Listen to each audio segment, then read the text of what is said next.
Good morning. I'm Mansi Tiwari, roll number 2501432, a first year PGPM student at IM Trichy. India today stands as one of the fastest growing major economies in the world. With GDP growth rates consistently among the highest globally, we are often celebrated as the rising economic powerhouse. And yet, there is a paradox at the heart of this growth. Growth in India is not translating into jobs. This phenomenon, often referred to as the jobless growth, is one of the most critical economic challenges facing the country today. To understand this, let us begin with a simple question. Why is growing economy not able to employ people? Historically, countries that transitioned from developing to developed status, such as China or South Korea, followed a clear path. They moved labor from agriculture into manufacturing and then into services. India, however, has taken a different route. We have largely skipped the manufacturing phase and moved directly from agriculture to services. While the services sector, especially IT and finance, has grown rapidly, it is inherently skill intensive and not labor intensive.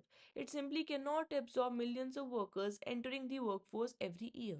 This brings us to the second issue, the weakness of manufacturing.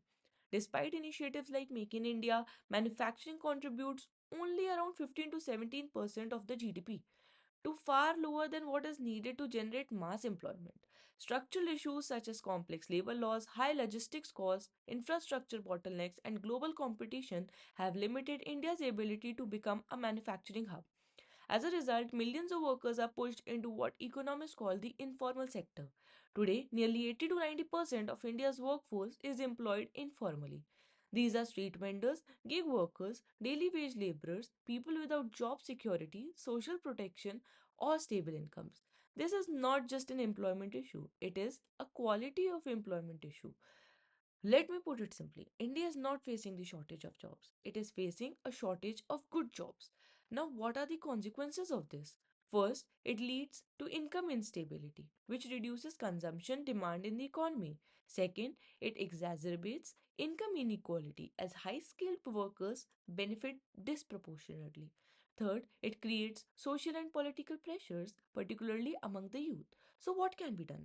Let me outline three key solutions. First, revitalize manufacturing.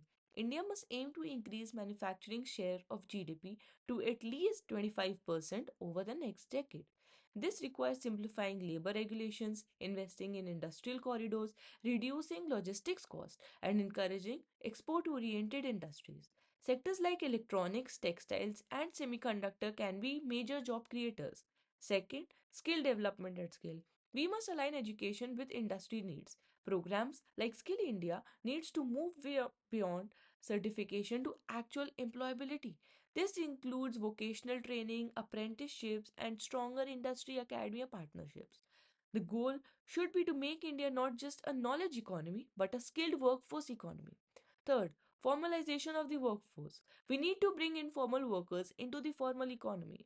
This can be done through digital platforms, simplified taxation, and social security schemes. Initiatives like UPI and Aadhaar have already laid the foundation for this transformation.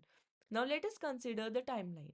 In the short term, over the next 3 years, the focus should be on skill development and MSME support. In the medium term, over 3 to 7 years, we must strengthen manufacturing ecosystems. In the long term, over the next decade, India must achieve a full structural transformation of its economy. However, these reforms are not without challenges. Key challenges include policy implementation gaps, coordination between central and state governments, restraints from entrenched interests, and global economic uncertainties. In conclusion, India's growth story is real, but for it to be meaningful, it must be inclusive. Economic growth that does not create jobs is neither sustainable nor equitable. The true measure of progress is not how fast an economy grows, but how many people it lifts along the way. If India can solve the problem of jobless growth, it will not just become a fast growing economy, it will become a truly developed one. Thank you.